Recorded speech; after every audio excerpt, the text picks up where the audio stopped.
Ya, kalau di 2025 saya kira kita masih ada PR by the service untuk angkutan umum gitu ya. Kemudian bagaimana penataan angkutan kota, kemudian regulasi-regulasi yang menunjang ke Bogor lancar yang kita harapkan mampu menyelesaikan permasalahan kemacetan di Kota Bogor. Makanya mungkin tagline Bogor lancar akan dilanjutkan terus gitu. Dan ini tadi salah satu isu yang diminta oleh masyarakat itu kan Bogor lancar.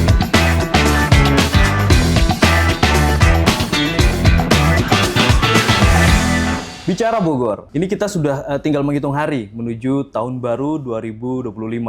Nah, kita pengen tahu seperti apa sih Kota Bogor 2025, pembangunan Kota Bogor seperti apa, perkembangannya nanti akan bagaimana. Saat ini untuk membahas itu ya, kita sudah bersama Kepala Badan Perencanaan Pembangunan, Riset dan Inovasi Daerah atau Baperida Kota Bogor, Kang Rudi Masudi. Assalamualaikum, Kang Rudi. Assalamualaikum warahmatullahi wabarakatuh. Sehat, Kang? Sehat, alhamdulillah luar biasa. Alhamdulillah. Ini kita nggak lagi, ini lagi cuti bersama dong harusnya?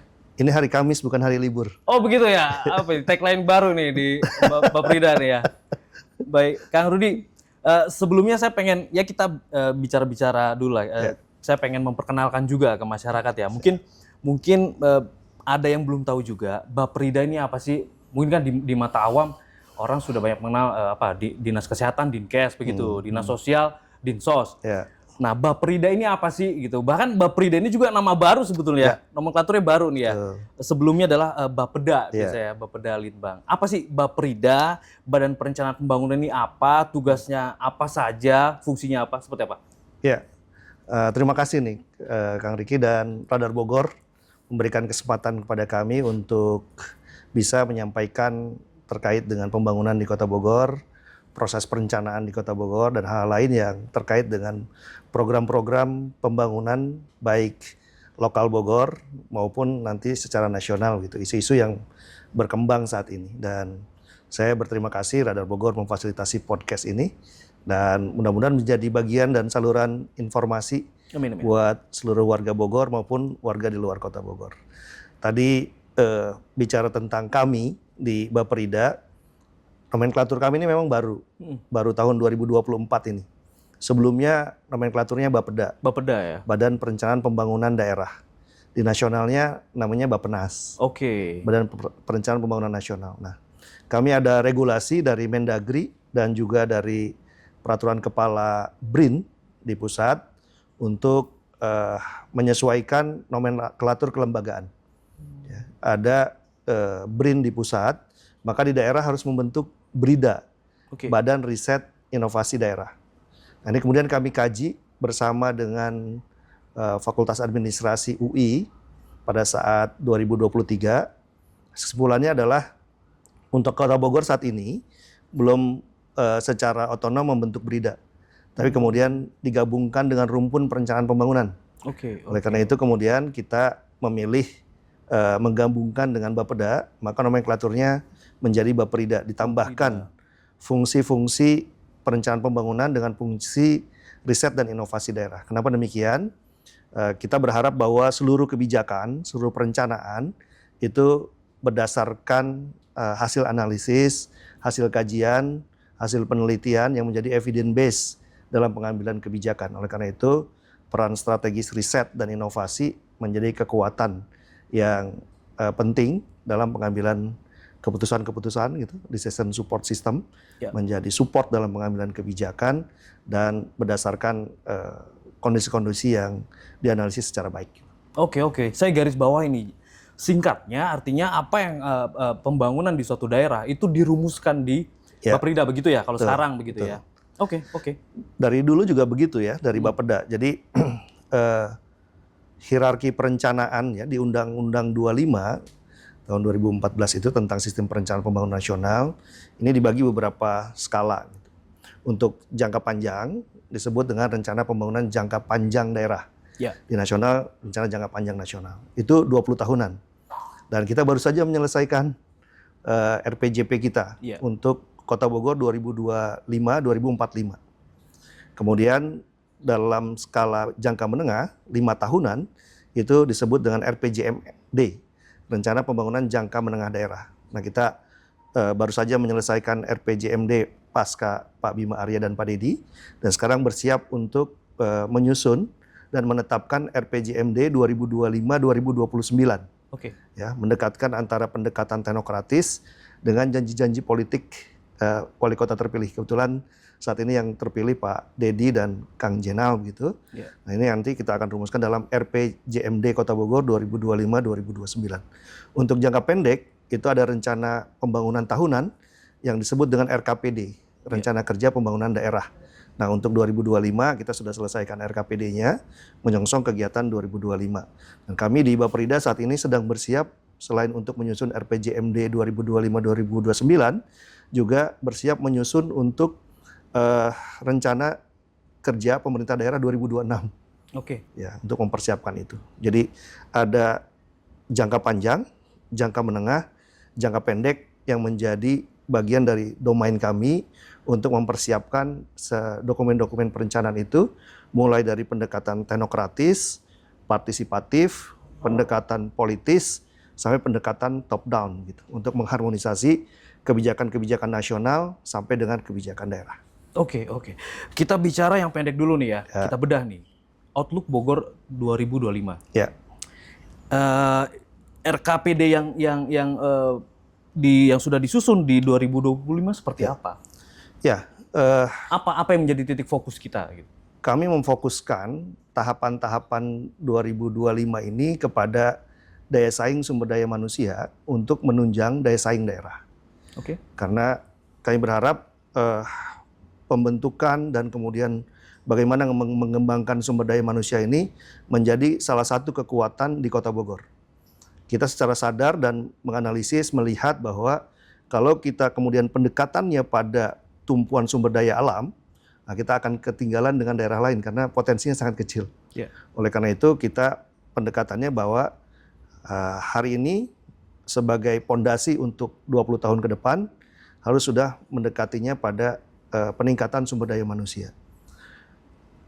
Untuk memulai itu kita harus melihat titik tumpu kita di mana posisi saat ini untuk dihantarkan sampai titik tujuannya. Di mana indikator-indikator itu kita lihat di IPM, Indeks Pembangunan Manusia. Rilis BPS 2024 ini, Indeks Pembangunan Manusia Kota Bogor di angka 79,03. Oke. Artinya ini naik dari tahun 2023 di 78 ke 79. 79 ini, angka ini di atas rata-rata nasional yang 75 dan Jawa Barat IPM-nya masih di 74. Oke. Artinya Indeks Pembangunan Manusia Kota Bogor ini masih di atas rata-rata Jawa Barat dan nasional. Apa yang kemudian menjadi variabel pembentuk Indeks Pembangunan Manusia? Yeah. Ada 3 hal. Pertama, dari rata-rata lama sekolah. Angka hari ini 2024 rata-rata lama sekolah kita di 10,7. Yeah. Artinya di levelan kelas 2 SMA. Jawa Barat di angka 8 tahun, nasional di 8 tahun. Target kita ke depan apa? Target kita harus menyelesaikan 13 tahun. Ya, dari PAUD sampai dengan SMA. Artinya kita masih punya tantangan dari 10,7 ke angka 13. Oke. Ini yang kemudian nanti kita hantarkan dalam dokumen-dokumen perencanaan. Yang kedua adalah dari IPM itu pembentuknya adalah angka harapan hidup. Saat ini angka harapan hidup di Kota Bogor sudah angka 74 tahun. Jadi rata-rata umur di Kota Bogor ini 74 tahun. Yeah. Di atas nasional dan di atas Jawa Barat ya. Kalau daerah yang paling tinggi Yogyakarta. Oh gitu. Ini yang kedua. Yang ketiga adalah IPM ini ditentukan oleh daya beli, indeks daya beli. Oleh karena itu bagaimana kemudian kita menguatkan ekonomi, tidak hanya pertumbuhannya, tapi juga pemerataannya gitu. Supaya ekonomi ini bisa dirasakan oleh semua level masyarakat. Jadi ini titik tolaknya untuk kita hantarkan kepada titik tuju kita gitu. Oke. Jadi pembangunan manusia untuk daya saing daerah dilihatnya dari sederhananya IPM itu sebagai indikator yang setiap tahun dikeluarkan, indikator makro dan bisa diperbandingkan baik antar kota maupun provinsi maupun nasional. Oke. Itu kemudian diterjemahkan ke dalam program di sektor-sektor apa? Pendidikan artinya ya? Ya, semua sektor kan menunjang ke arah sumber daya manusia. Pendidikan, kesehatan, infrastruktur ya. Kalau kita bicara infrastruktur, bagaimana kemudian infrastruktur membantu peningkatan derajat kesehatan masyarakat. Ya. Ya, bergerak di sanitasi, kemudian bagaimana kemudian infrastruktur menjadi pelumas dan lokomotif pertumbuhan dari ekonomi satu daerah misalnya. Kalau infrastrukturnya baik, maka jalur distribusi baik, kemudian jalur konsumsi juga baik, inflasi kemudian bisa dikendalikan dan sebagainya. Ini akan menunjang ke sana. Oke. Kemudian program fisiknya begitu di 2025 katakan di sektor pendidikan tadi. Ya. Apa yang akan kita lakukan? Kota Bogor mau ngapain? Mau bikin sekolah atau apa begitu? Ya. 2025 kami masih melanjutkan 2 sekolah SMP. Pembangunan baru, gedung sekolah baru, oke. Satu di Duta Pakuan Bogor Timur, satu di Cimahpar. Ini kita selesaikan. Sehingga akan ada 2 penambahan lokal di 2025 yang siap untuk menampung siswa SMP sesuai dengan kewenangan kami. Ya. Okay. Jadi Duta Pakuan Bogor Timur, kemudian Cimahpar jadi SMP 23 di Bogor Utara. Gitu. Okay. Ini kan salah satu bagian gitu yang kita upayakan bisa menghadirkan pemerataan pendidikan, di mana kemarin rame isu zonasi, setiap tahun nih, PPDB dan sebagainya kan salah satunya bagaimana kemudian distribusi dan sebaran sarana prasarana sekolah gitu. Kemudian juga peningkatan puskesmas ya untuk sarana prasarana kesehatan. Kemudian juga ada hal-hal lain yang kita upayakan terus mengarah pada peningkatan sumber daya manusia itu. Iya. Kak Rudi, saya masih pengen di dunia pendidikan ya. Ya. Saya tarik apa yang akan dilakukan Pemkot Bogor di sektor pendidikan ini. Ya. Saya tarik kaitannya dengan program pemerintah pusat nih. Ya. Kita ada program makanan bergizi gratis begitu ya di 2025 ini. Seperti apa? Sejauh mana prosesnya? Progresnya? Ini juga terlihat dari perkembangan nomenklatur yang berubah ya. Oke. Awalnya makan siang gratis. Iya. Kemudian makan siang bergizi. Nah, sekarang juga nanti nomenklatur apa, tapi yang jelas mengarah ke sana ya.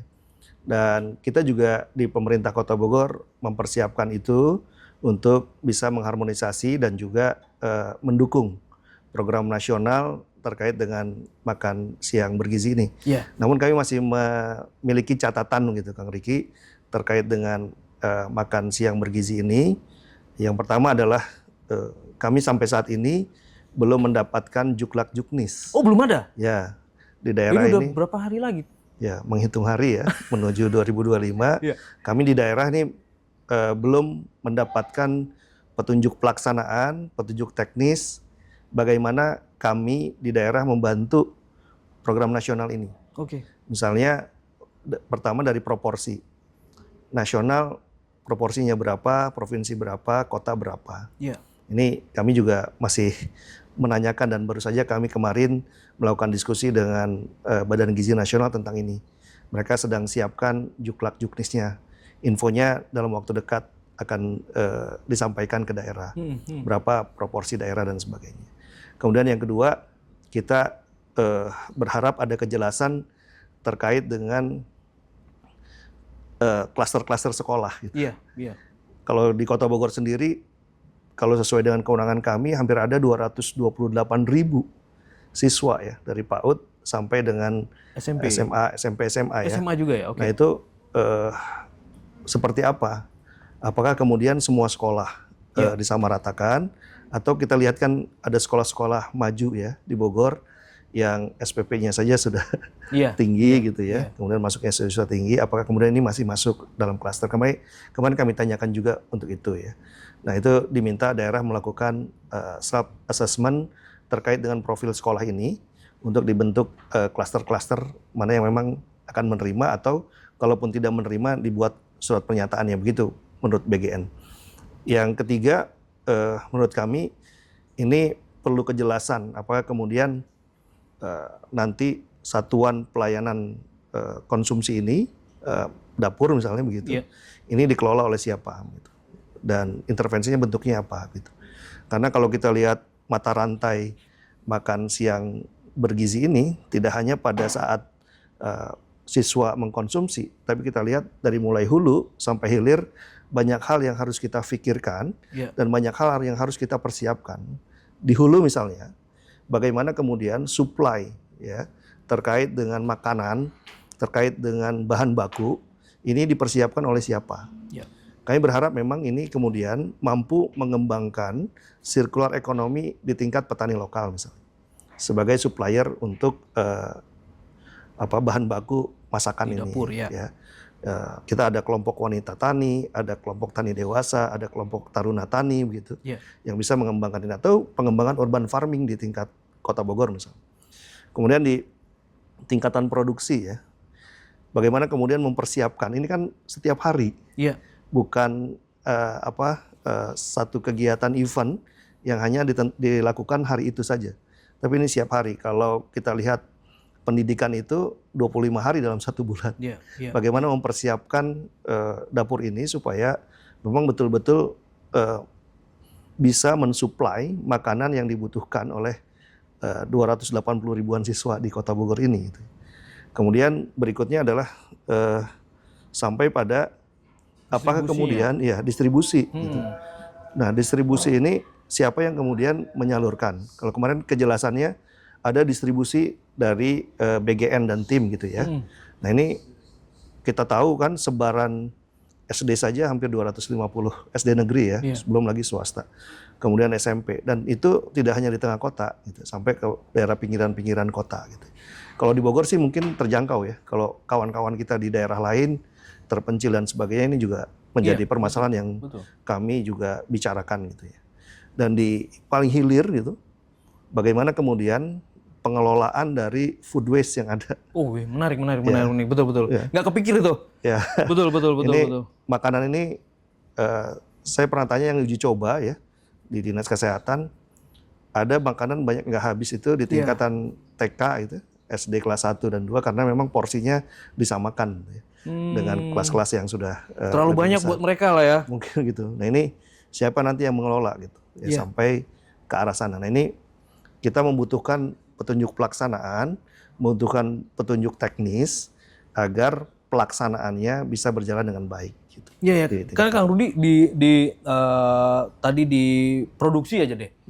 Belum kita butuh quality control yang mengawasi, jangan sampai ada amit-amit nih ya, misalkan kasus keracunan lah atau apa karena ada bahan-bahan yang sebetulnya Badan Gizi Nasional di daerah kepanjangan tangannya siapa? Saat ini belum ada. Ya, mereka kemarin sampaikan ke kami dalam diskusi ya di sebelum libur kemarin bahwa ya ini kami anak bayi yang harus koprol-koprol dan lompat-lompat begitu bahasa mereka untuk mempersiapkan program besar ini. Oleh karena itu ya kita di daerah perlu mempersiapkan diri apa yang bisa kita bantu, karena ini program baik ya, program nasional yang harus kita dukung. Namun demikian kami rasakan perlu ada instrumen yang jelas dari sisi petunjuk pelaksanaan, sehingga pada saatnya nanti termasuk yang tadi Pak Riki sampaikan bahwa kita harus melakukan mitigasi resiko terhadap hal-hal itu. Siapa yang kemudian menguji layak konsumsi ya dari konsumsi yang akan dibagikan ke siswa-siswa. Ini kan mulai dari produksi masaknya begitu, kemudian sampai tingkat packaging. Ini siapa yang kemudian menjamin bahwa makanan itu layak konsumsi sampai kepada siswa ya. Belum lagi pola distribusinya kita juga mesti pikirkan. Jadi ada tahapan-tahapan yang memang butuh intervensi, butuh mitigasi sampai dengan makanan itu masuk terkonsumsi oleh siswa-siswa kita gitu. Belum bicara alergi atau apa, siapa yang takutnya ada anak yang alergi dia nggak boleh makan makanan laut, kayak saya alergi makanan laut tuh Kang Rudi. Jadi kalau anak-anak takutnya mereka nggak paham, dikasih aja suruh makan, itu harus ada ini kan, artinya harus ada yang kontrol, harus ada supervisor gitu. Nah, Kang Rudi, tapi Bapperida juga pasti sudah melakukan riset terkait persiapan ini. Apa temuan-temuan dari riset Bapperida apa saja? Kami di medio Januari sampai Februari 2024 bersama dengan IPB melakukan riset terkait dengan pola sarapan anak sekolah dasar di Kota Bogor. Di 167 sekolah, hampir 3.000-an siswa ya yang kita lakukan survei, kami menemukan bahwa hampir 50% anak nggak sarapan gitu ya. Kemudian anak juga hampir 50% bawa bekal ya. Di usia berapa nih? Di usia SD, sekolah ya? dasar ya. Waduh. Berarti 6-7 tahun sampai dengan 12 tahun. Hmm. Nah, kemudian kalaupun bawa bekal, kita cek lagi pertanyaan berikutnya, apa yang dibawa. Nah, ini mayoritas masih dalam kandungan karbohidrat yang tinggi ya. Mie instan, nasi, dan sebagainya gitu. Kemudian ada juga hasil riset kita mempertanyakan bagaimana dengan pola jajan anak-anak ini.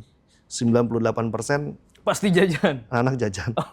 Iya, Kemudian kita tanyakan lagi, apa yang dilakukan jajan di sekolah. Oke. Nah, ini masih bertumpu pada tadi karbohidrat ya. Nah, saya sebutkan ya, cilok, cireng, seblak, dan kawan-kawannya gitu. Jadi, tepung-tepungan. Nah, ini masih menjadi PR juga di kita. Dan rekomendasi kami memang pentingnya kantin sehat di sekolah gitu. Kemudian pentingnya pengawasan kita bersama antara pemerintah, kemudian para orang tua ya, dan seluruh pemangku kepentingan lain terkait dengan pola konsumsi anak ini. Iya. Oke. Kang Rudi, terkait makanan apa sih sekarang nomenklaturnya, makanan bergizi? Makan siang bergizi. Makan siang bergizi. Oke. Pertanyaan terakhir di makan siang bergizi deh. Oke, kita masih Pemda ini masih menunggu juknisnya lah ya, begitu ya, dari pemerintah pusat. Tapi dari berbagai riset yang sudah dilakukan oleh Baprida atau bahkan Kang Rudi sendiri, kira-kira ada nggak masukan atau usulan rumusan seperti apa yang nyaris sempurna lah untuk program ini? Ada nggak? Ya, beberapa narasumber kita ya, kemudian juga dari Badan Gizi Nasional, juga kementerian-kementerian di pusat kan sudah menyatakan bahwa program ini bukan program pertama ya secara global gitu. Di beberapa negara maju sudah dilaksanakan gitu. Artinya bahwa replikasi kita terkait program ini mestinya melihat yang sudah berhasil gitu. Jadi kita tidak akan mengulang kegagalan atau melakukan sesuatu yang kemudian beresiko buat kita gitu. Jadi saya kira pemerintah pusat mungkin sudah memiliki desain gitu ya, kemudian memiliki bagaimana menerapkan ini secara ekosistem dan dukungan-dukungan nasional pemerintah daerah. Ya, kita berharap justru kejelasan dari petunjuk pelaksanaan, petunjuk teknis di tingkat kami ya, karena bagaimanapun siswa ini adanya di daerah gitu. Sehingga kita harus menjadi ujung tombak mensosialisasikan, ujung tombak mengadvokasi, ujung tombak untuk terus bagaimana kemudian program ini bergulir secara terus-menerus sesuai dengan harapan dari tujuan pemberian makan siang gratis ini. Jadi harus dipersiapkan mulai dari hulu, produksi, hilirnya gitu ya. Tadi bagaimana kemudian mengembangkan ekonomi lokal dari petani-petani kita, misalnya urban farming di kami, kemudian bagaimana pola mempersiapkannya, sampai tadi bagaimana pola pengolahan sampah yang timbul dari proses makan siang bergizi ini, karena ini cukup besar ya, dilakukan setiap hari, kemudian siswanya banyak, dan luar biasa dampaknya pasti buat seluruh pihak. Iya. Kota Bogor, Radar Bogor bersama Pemkot Bogor juga kan kita punya program Bogor Bersih. Nah di situ juga kita mendapati fakta bahwa banyak wilayah-wilayah kelurahan begitu yang sukses dengan PKWT ya. Nah itu juga bisa dimasukkan. Boleh disampaikan, Kang Rudi, kalau ada diskusi dengan BGN begitu. Ya. Itu kemarin termasuk yang kami sounding gitu.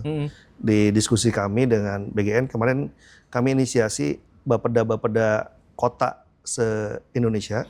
Kebetulan ada Forum Bakti namanya, Forum Kepala Bapeda Kota se-Indonesia. Nah, saya sebagai sekretaris itu menginisiasi pertemuan kemarin dengan BGN dan Kemendagri. Ya kemarin akhirnya secara virtual melalui Zoom meeting gitu untuk menyuarakan hal-hal yang menjadi keresahan, menjadi catatan di daerah gitu.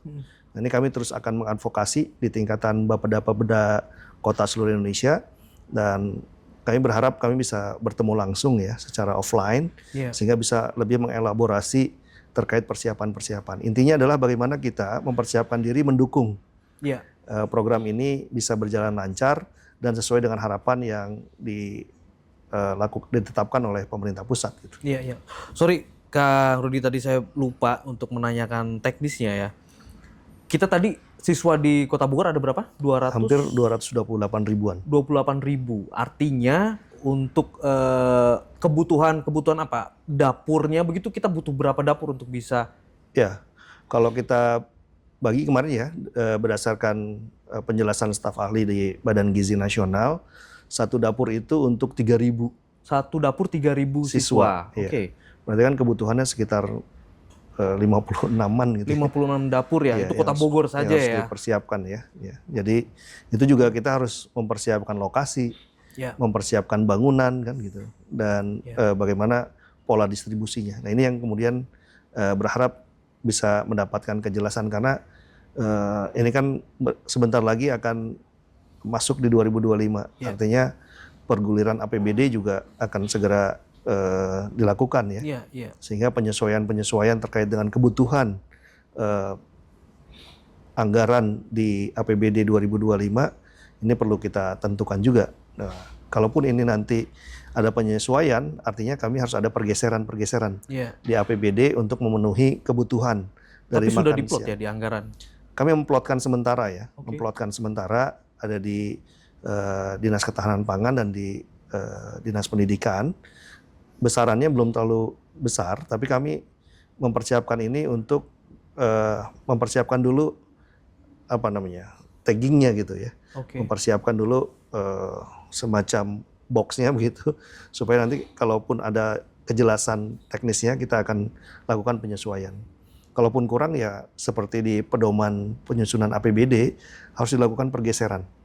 Refocusing lagi begitu ya? Ya, kami harus melakukan itu untuk mengupayakan dukungan anggaran pemerintah daerah terkait dengan makan siang bergizi ini. Iya. Kalau secara sempurna begitu total kebutuhan kita berapa sih untuk makanan bergizi ini? Untuk 230 ribuan siswa? Ya, kami melakukan simulasi-simulasi ya. Kalau itu menjadi kemudian menjadi tanggung jawab pemerintah kota, di Kota Bogor dari 288 ribu, kalau kali 10 ribu saja gitu ya, kali 25 hari anak sekolah, kali 12 bulan, itu angkanya mendekati 800 sampai 900 miliaran. Mantap. Gitu kalau semua tanggung jawab Pemkot gitu. Dan itu berarti sepertiga dari APBD kita. Sementara kemampuan fiskal kita akan menggerakkan yang lain ke arah sini gitu. Kalau itu menjadi tanggung jawab kita. Makanya tadi saya bilang di awal, proporsi nasional, proporsi provinsi, proporsi kabupaten kota berapa, ini butuh kejelasan. Iya. Kalau di negara lain yang tadi disebutkan Kang Rudi seperti apa, Kang? Kayak contoh Jepang atau Korea? Kemarin juga di penjelasan di slide Badan Gizi Nasional disampaikan ya beberapa hal yang dilakukan di negara-negara yang sudah menjalankan ini, bahkan katanya sudah puluhan tahun gitu ya. Artinya pemberian makan bergizi ini kan menjadi stimulus buat siswa bagaimana kemudian secara seimbang mampu kemudian mempersiapkan dirinya secara fisiknya, ya secara pemikirannya, kognitifnya maupun secara mentalnya gitu. Nah ini kan dukungan yang dilakukan langsung ya dari negara kepada generasi-generasi yang kemudian diharapkan menjadi generasi unggul di kemudian hari. Mereka terpusat begitu dari pemerintah pusatnya ya? Iya. Oke, dari hulu sampai hilir? Iya. Oke. Ya, nanti semoga itu menjadi bagian rumusan juga ya? Iya. Oke, Kang Rudi, kita ke sektor lain nih. Radar Bogor selama musim pilkada kemarin, tahun pilkada 2024 ini, kami melakukan survei. Saat itu kami tanya ke warga Kota Bogor, apa sih PR-PR terbesar, masalah-masalah terbesar. Tentu ini menjadi pondasi riset Anda dong. Salah satunya kemacetan. Kemacetan, kemudian pelayanan publik, begitu ya, infrastruktur. Nah ini gimana? Di 2025 apa yang kita wujudkan? Kami coba juga mengevaluasi ya tahapan-tahapan perencanaan pembangunan kami dari 2005 sampai 2025 ini. Jadi sebelum kami merencanakan 2025 sampai 2045, kami evaluasi perjalanan 2005 sampai dengan 2025 ini. Oke. Kalau kita simpulkan, paling tidak ada 4 klaster yang kemudian menjadi catatan di isu-isu strategis kami sebut. PR yang nggak selesai begitu ya? Ya PR yang terus harus kami lakukan Oke. intervensinya ya. Ada 4 klaster. Pertama, isu terkait dengan tadi sumber daya manusia. Ya, pengangguran tuh ya. Ya, di dalamnya sumber daya manusia itu ada pendidikan, ada kesehatan, ya, ada sosial di dalamnya. Itu kita cek lagi ya, bagaimana kemudian kita harus naik IPM-nya ke arah yang baik ya, di atas angka 80. Kemudian bagaimana kemudian sebaran pendidikan mampu dirasakan oleh masyarakat, terutama di wilayah-wilayah pinggir kota. Kemudian pelayanan kesehatan, puskesmas gitu masih ada hampir 25-28 puskesmas begitu ya. Bagaimana kemudian blank spot yang belum dilayani oleh puskesmas sebagai pelayanan dasar gitu ya. Kemudian bagaimana masalah sosial ya yang ada di masyarakat. Itu klaster yang coba kita lihat dari sisi SDM. Klaster yang kedua yang kita lihat dari sisi ekonomi. Bagaimana kemudian pertumbuhan dan pemerataan ekonomi ini bisa dirasakan. Kita masih ada PR-PR yang harus terus kita lakukan intervensi secara komprehensif. Ya, di dalamnya ada angka kemiskinan, ya.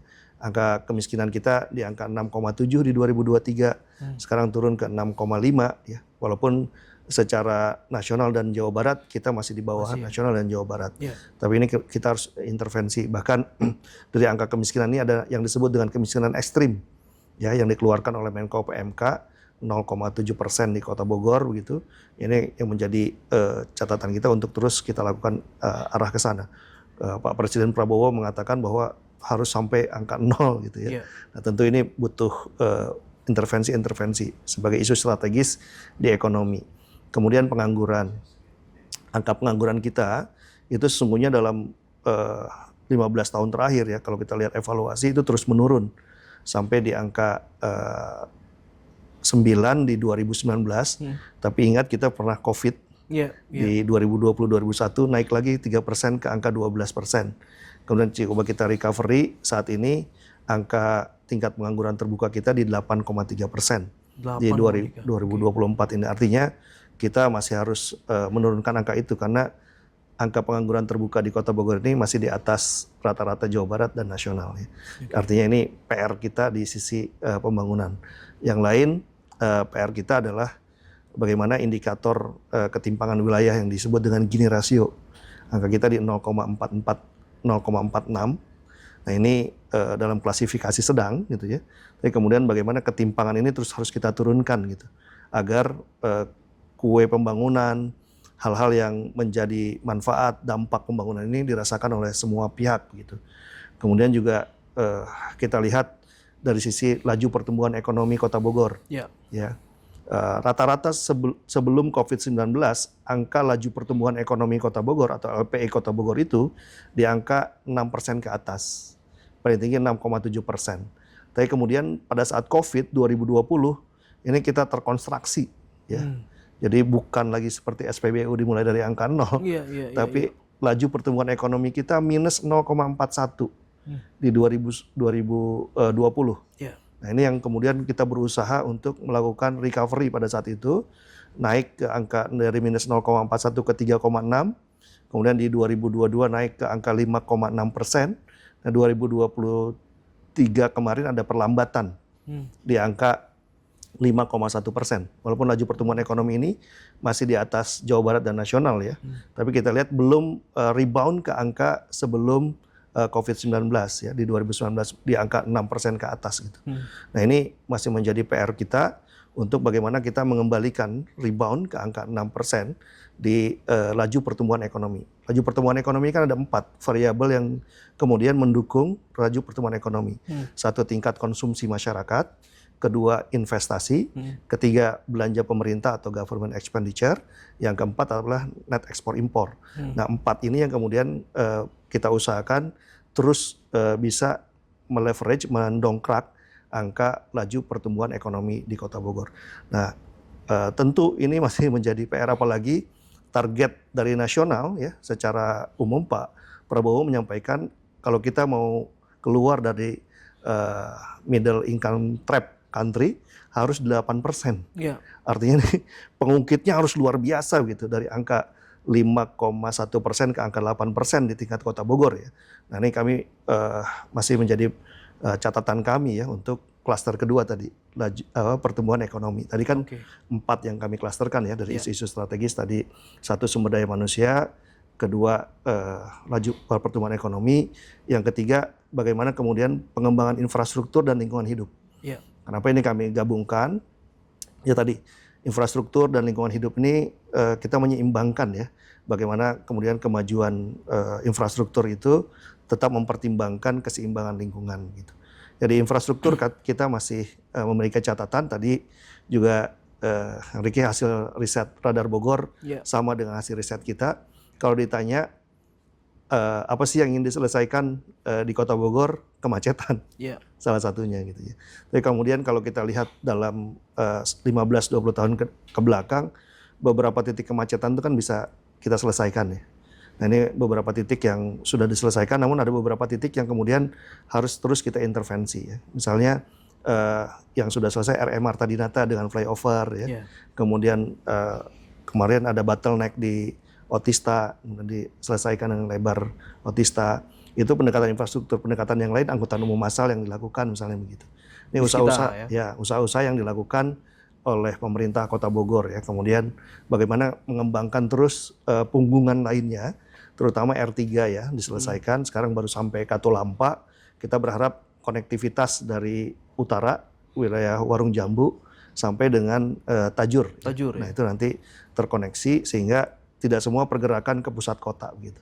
Nah ini klaster infrastruktur ya, tadi transportasi. Masih ada catatan kami juga terkait dengan persampahan. Ya. Persampahan sekarang Kota Bogor timbulan sampahnya sekitar 600 ton per hari. Ya, data dari Dinas Lingkungan Hidup ini di sumber sampah baru tertangani sekitar 20% ya, sampai 23%. Nah ini perlu kita lakukan proses-proses pendekatan dan proses-proses lainnya yang kita upayakan bisa mengakselerasi bagaimana sampah ini. Dan kami berterima kasih kepada Radar Bogor dan Bogor Sahabat ya, yang sudah menginisiasi Bogorku Bersih sampai level komunitas gitu, menggerakkan komunitas. Ya ini butuh terus penyadaran ke seluruh pemangku kepentingan termasuk ke masyarakat, karena dari 600 ton sampah harian itu paling besar timbulan sampahnya dari household, dari rumah tangga. Gitu. Nah ini artinya pendekatan-pendekatan komunitas itu perlu kita lakukan. Gitu. Yang lain saya kira infrastruktur sanitasi perlu kita kembangkan terus ya, bagaimana air minum mampu dan menjangkau seluruh masyarakat Kota Bogor ya. Sekarang di angka 70%, berharap air minum aman tuh sampai 100% gitu ya. Kemudian yang lain juga terkait dengan infrastruktur dan lingkungan hidup, bagaimana kita mengembangkan ruang-ruang terbuka hijau ya di level kota, level kecamatan, level lingkungan ya. Tahun ini ada Taman Pagentongan ya, ada Taman Genteng di Bogor Selatan yang dibangun oleh Dinas Perumahan Permukiman sebagai ruang-ruang terbuka hijau, ruang baru yang manfaatnya tidak hanya pada hidrologi, penyerapan air, tapi juga manfaatnya bagaimana kemudian menjadi ruang interaksi antar warga di wilayah itu. Nah ini saya kira di infrastruktur ini isu ketiga yang kami klaster. Isu terakhir yang keempat adalah bagaimana kemudian kita meningkatkan reformasi birokrasi. Ruh di reformasi birokrasi itu ada dua. Satu, bagaimana kemudian mengembangkan profesionalisme ASN. Yang kedua adalah bagaimana kemudian meningkatkan pelayanan di masyarakat. Ya, agar seluruh pelayanan publik kita mampu memberikan layanan terbaik sehingga bukan hanya pada kepuasan warga, tapi juga pada kebahagiaan warga. Gitu. Jadi 4 klaster isu ini yang kita baca, yang kemudian menjadi titik tumpu kita untuk secara bertahap, secara gradual kita hantarkan ya ke rencana pembangunan jangka menengah dan jangka panjang Kota Bogor. Oke, siap. Kak Rudi, saya mau bedah nomor 2 tapi kita minum dulu deh. Oke, saya juga haus. Iya, boleh. Kak Rudi, saya tertarik di ya PR kita bersama, terus melihat situasi saat ini di klaster kedua, Ya. klaster ekonomi. Ya. Tadi Kang Rudi sampaikan bahwa kita masih berusaha mengejar pasca COVID begitu ya. Dan di 2023 ini sedang mengalami perlambatan juga laju pertumbuhan ekonominya. Tapi ya kemudian bagaimana dengan ancaman PPN 12% begitu? Itu satu saya pengen tanyakan. Kedua, Kota Bogor juga dapat lagi ancaman juga, kita terancam ditinggalkan karena DKI sudah menjadi DKJ sekarang, sudah bukan lagi ibu kota. Sementara pendapatan kita sejauh ini masih dari jasa ya, kita kota jasa. Bahkan kalau nggak salah nomor 3-nya, kalau tidak salah kita akan bertransformasi atau sedikit bergeser dari kota jasa menjadi kota ekraf. Ada perencanaan seperti itu. Seperti apa, Kang Rudi? Ya, saya kira ini isu update ya yang kita rasakan juga, dan kita coba lihat outlook-nya ya untuk 2025 dan ke depan secara ekonomi. Jadi beberapa kebijakan pemerintah pusat tentu akan berdampak pada kita semua ya. Isu-isu yang terkait dengan PPN 12%, BPJS akan naik. Kemudian ada isu-isu lainnya yang saya kira ini akan mempengaruhi ya tingkat pola konsumsi masyarakat, gitu. Akan mempengaruhi investasi ya di Kota Bogor, dan juga mempengaruhi bagaimana kemudian terjadi perlambatan di laju pertumbuhan ekonomi. Kemarin kami lihat datanya sampai dengan triwulan 3 ya, rata-rata Jawa Barat tuh di 4,9%. Laju pertumbuhan ekonomi ini berarti kan angkanya masih di bawah angka 5% di 2023. Nah, kami berharap di triwulan 4 ini ada hal-hal yang kemudian memicu untuk peningkatan ekonomi kota ya. Jadi jelas bahwa kebijakan-kebijakan eksternal yang di luar pemerintah Kota Bogor, apalagi yang sifatnya nasional, karena Bogor ini dekat dengan Jakarta, ya itu artinya akan memberikan pengaruh signifikan terkait dengan ekonomi Kota Bogor. Nah, itu juga kita lihat sebagai salah satu faktor gitu ya. Yang kedua, bagaimana dengan kepindahan DKI ke DKJ, menjadi DKJ ya, daerah khusus Jakarta.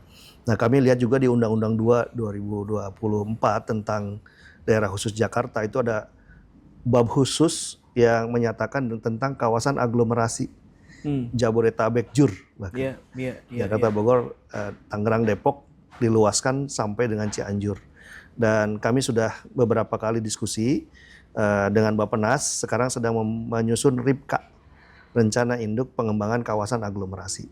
Nah, di situ disusun juga bagaimana daerah-daerah yang tergabung dalam aglomerasi Jabodetabek itu memberikan kontribusi dari sisi potensi dan pengembangan kewilayahannya. Nah, termasuk di dalamnya Bogor ya, isu-isu infrastruktur, isu-isu ekonomi, isu-isu hal lain yang sudah kami sampaikan juga ke Bappenas, ke Direktur Pengembangan Wilayah 1 di Bappenas itu terkait dengan apa yang sedang kami rencanakan untuk diharmonisasi dalam RIPKA, Rencana Induk Pengembangan Kawasan Aglomerasi, agar kita mampu mengantisipasi dan juga mempersiapkan diri ketika daerah khusus Jakarta ini bergerak ke arah yang lebih maju lagi. Kami berharap ada trickle down effect ya, efek menetes dari DKJ, karena tetap Jakarta sebagai pusat ekonomi global. DKJ itu. Artinya potensi-potensi mais apa segala macam masih ada ya? Masih ada, tinggal bagaimana kemudian kita mengembangkan kreativitas Kota Bogor untuk melakukan attraction ya, untuk menarik ya ke Kota Bogor itu ya dengan banyak event, banyak atraksi gitu ya. Maka calendar of event Bogornya nih artinya sudah ada nih event-event untuk menarik itu. Calendar of event Kota Bogor setiap tahun disusun oleh Dinas Pariwisata dan Kebudayaan Disparbud, itu menyusun calendar of event. Artinya semua potensi event yang ada di Kota Bogor itu akan memberikan dampak terkait dengan ekonomi itu ya. Dan kami berharap makin banyak atraksi-atraksi, kegiatan-kegiatan yang levelnya tidak hanya level lokal, tapi juga level regional, bahkan levelnya internasional gitu, yang dilaksanakan di Kota Bogor, sehingga mampu memberikan daya ungkit terkait dengan ekonomi Kota Bogor gitu. Nah itu yang kedua, isu kedua ya. Tadi isu ketiga, bagaimana Bogor kemudian mempersiapkan diri ya, untuk mengembangkan sains kreatif. Gitu. Jadi kalau kita lihat dalam produk domestik regional bruto Kota Bogor, kontribusi dari sektor yang paling banyak itu dari perdagangan dan jasa.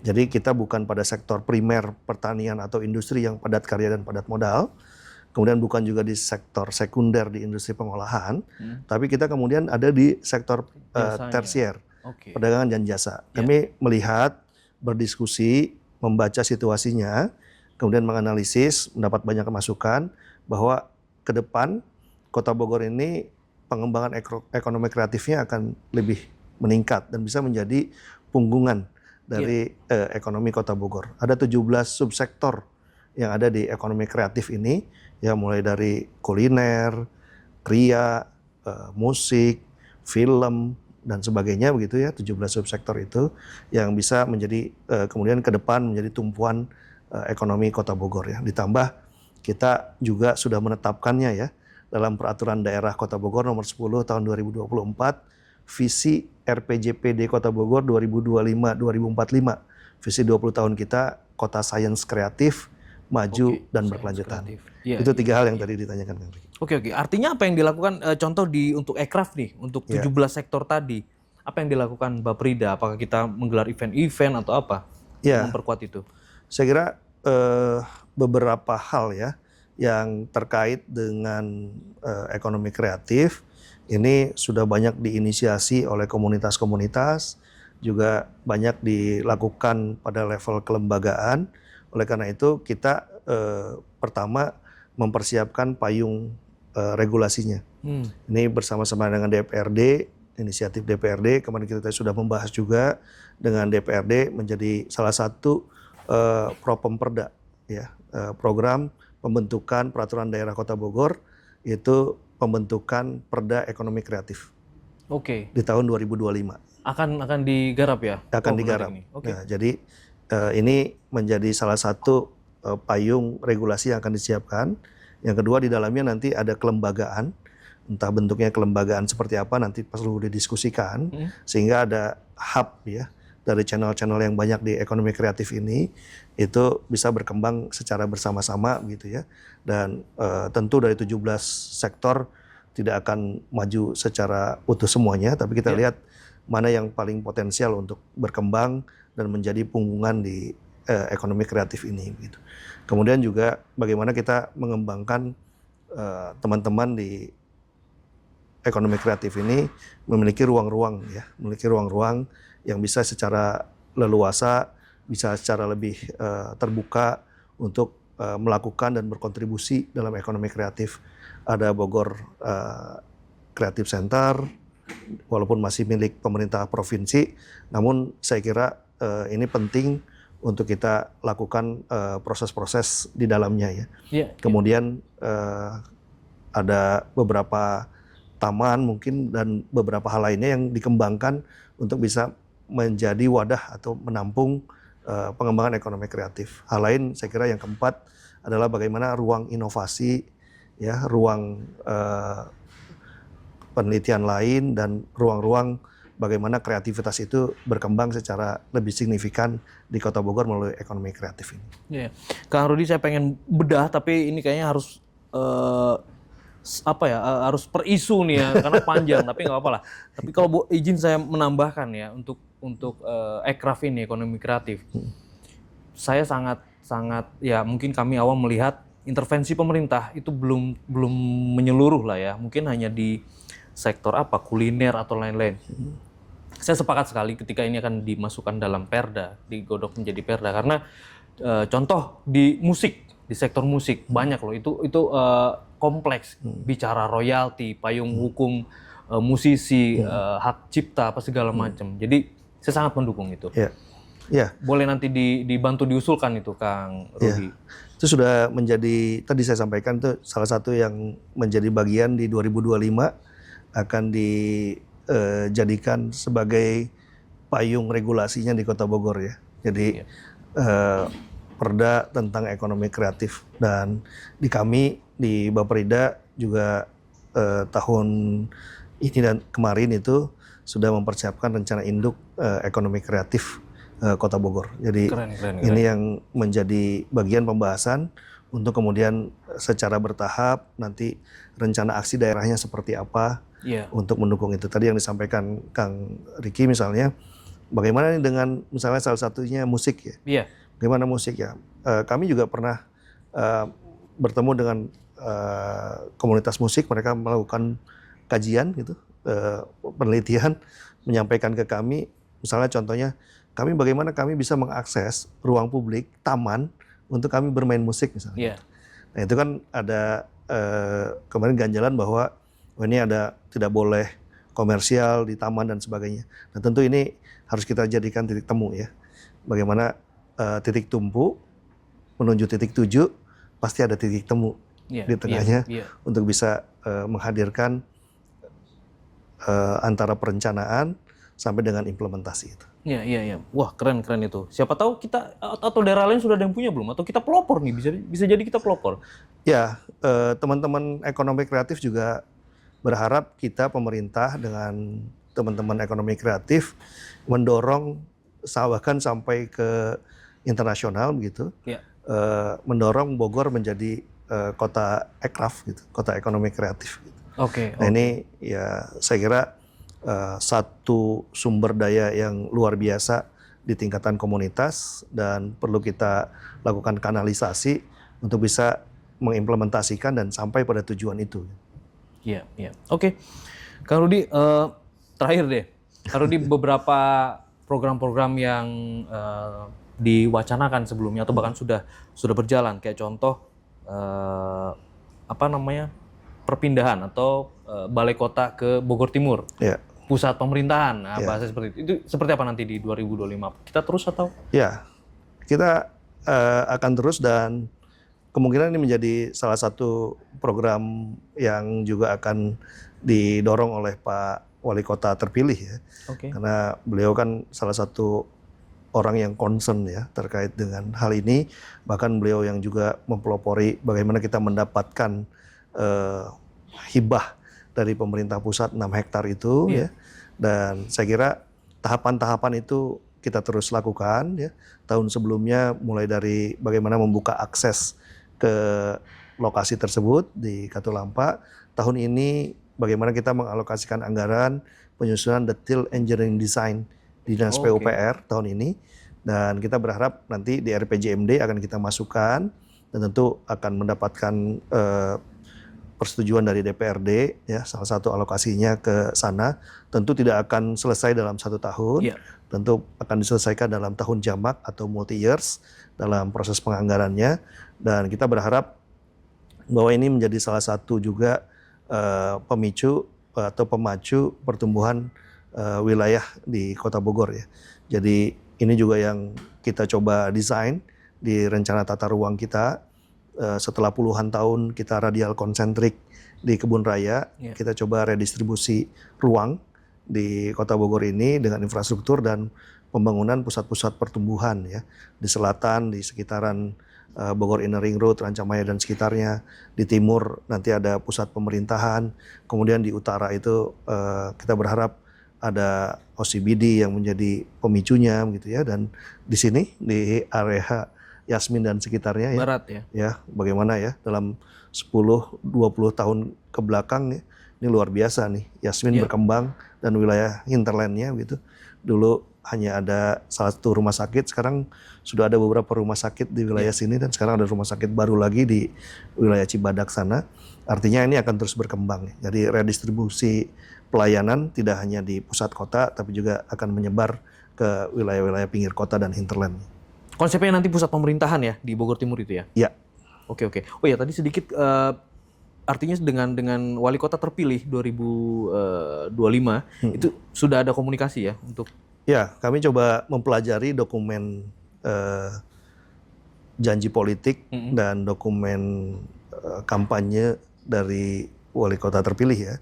Setelah KPU menetapkan gitu wali kota terpilih, dan Kota Bogor ini dari 27 kota kabupaten di Jawa Barat termasuk yang tidak ada gugatan kan. 11 kota kabupaten lain ada gugatan gitu. Artinya ya kita akan menghantarkan wali kota terpilih ini di 2025-2029, dan kalau kita lihat sekarang kan yang sudah dinyatakan terpilih Pak Dedi dengan Pak Jenal ya.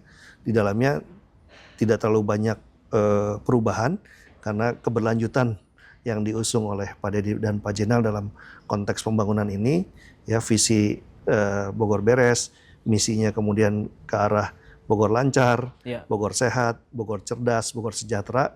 Saya kira ini sudah masih selaras lah ya dengan apa yang menjadi tadi kondisi-kondisi awal Kota Bogor dan apa yang kita harapkan kemudian. Ya, tapi artinya nanti ada penyesuaian ya? Perlu ada penyesuaian. Bagaimana pendekatan teknokratis yang kita susun di Bapperida, di pemerintah kota, ya, itu didekatkan dengan pendekatan politis, janji-janji kampanye dan sebagainya, termasuk misalnya quick win yang akan dilakukan oleh wali kota dan wakil wali kota terpilih.